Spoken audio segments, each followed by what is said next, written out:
आज हम लोग क्लासिक्स के हिस्ट्री एनसीईआरटी का अध्याय 11 नए साम्राज्य और नए राज्य चैप्टर का पूरा नोट्स पढ़ेंगे।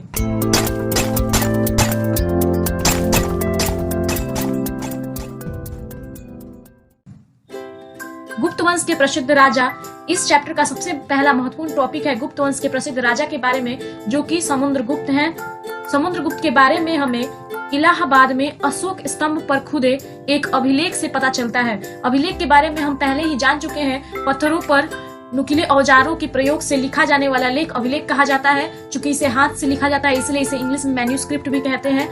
आगे देखते हैं, इसकी रचना हरिसेन द्वारा एक काव्य के रूप में की गई थी। यानी कि इस चैप्टर में हम अभिलेखों के बारे में पढ़ेंगे, प्रशस्तियों के बारे में पढ़ेंगे। जो राजा और महाराजा के तारीफ में जो अभिलेख लिखे जाते हैं उन्हें प्रशस्ति कहा जाता है, जिसके बारे में हम लोग इस अध्याय में डिटेल में जानेंगे। तो गुप्त वंश के प्रसिद्ध राजा जो कि समुद्रगुप्त थे। समुद्रगुप्त के बारे में हमें कहां से पता चलता है? तो समुद्रगुप्त के बारे में हमें इलाहाबाद में एक अशोक स्तंभ पर खुदे एक अभिलेख से पता चलता है। इसकी रचना हरिसेन द्वारा एक काव्य यानी कि कविता, पोयम के रूप में की गई थी। हरिसेन कौन था? तो हरिसेन समुद्रगुप्त के दरबार के कवि और मंत्री थे। प्रशस्ति एक विशेष किस्म का अभिलेख जिसके माध्यम से किसी की प्रशंसा की जाए। प्रशस्ति एक संस्कृत शब्द है जिसका अर्थ प्रशंसा होता है। प्रशंसा के बारे में प्रशंसा यानी कि तारीफ, एडमायर।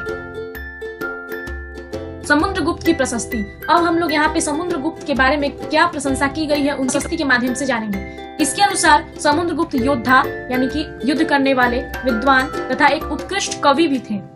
इसे प्रयाग प्रशस्ति भी कहते हैं। यानी कि समुद्रगुप्त की जिस प्रशस्ति से हमें उनके बारे में योद्धा, विद्वान और एक उत्कृष्ट कवि होने के बारे में पता चलता है उसे प्रयाग प्रशस्ति कहा जाता है। इस प्रशस्ति में समुद्रगुप्त को ईश्वर के बराबर बताया गया है।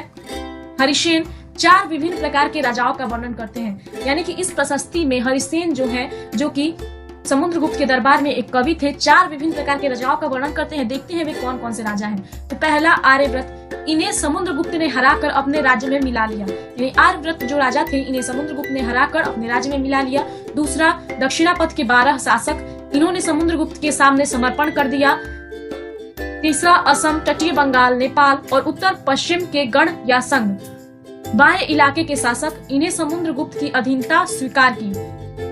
वंशावली, यह प्रशस्ति समुद्रगुप्त के पूर्वजों के बारे में भी बताती है, इनके राजाओं के बारे में और समुद्रगुप्त के योद्धा और भगवान के बराबर मानने के साथ साथ हमें इसमें वंशावली भी देखने को मिलती है जो कि समुद्रगुप्त के पूर्वजों के बारे में बताती है। तो देखते हैं वो क्या है। गुप्त वंशावली: श्रीगुप्त, घटोत्कच, चंद्रगुप्त प्रथम, समुद्रगुप्त, रामगुप्त, चंद्रगुप्त द्वितीय, कुमारगुप्त और स्कंदगुप्त। समुद्रगुप्त की माँ कुमार देवी लिच्छवीगण। समुद्रगुप्त के पिता चंद्रगुप्त गुप्त वंश के पहले शासक जिन्होंने महाराजा धीराज जैसी बड़ी उपाधि धारण की। यानी समुद्रगुप्त की जो माँ थी वे कुमार देवी थी जो कि लिच्छवीगण से संबंधित थी। उनके पिता चंद्रगुप्त जी थे जिन्हें महाराजा धीराज जैसी उपाधि मिली थी और ऐसी ही उपाधि समुद्रगुप्त को भी मिली हुई थी। समुद्रगुप्त का बेटा चंद्रगुप्त द्वितीय। चंद्रगुप्त द्वितीय के बारे में जानेंगे। इसने शक आक्रमणकारियों से साम्राज्य की रक्षा की। कवि कालिदास और खगोल शास्त्री आर्यभट्ट उनके दरबार में थे। कुमारगुप्त, चंद्रगुप्त द्वितीय का पुत्र। यानी कुमारगुप्त जो था वो चंद्रगुप्त द्वितीय का पुत्र था। इसके शासन काल में शिक्षा के केंद्र नालंदा महाविहार की स्थापना की गई। स्कंदगुप्त, कुमारगुप्त के बाद स्कंदगुप्त शासक बना। इसे शक्रादित्य की उपाधि धारण की।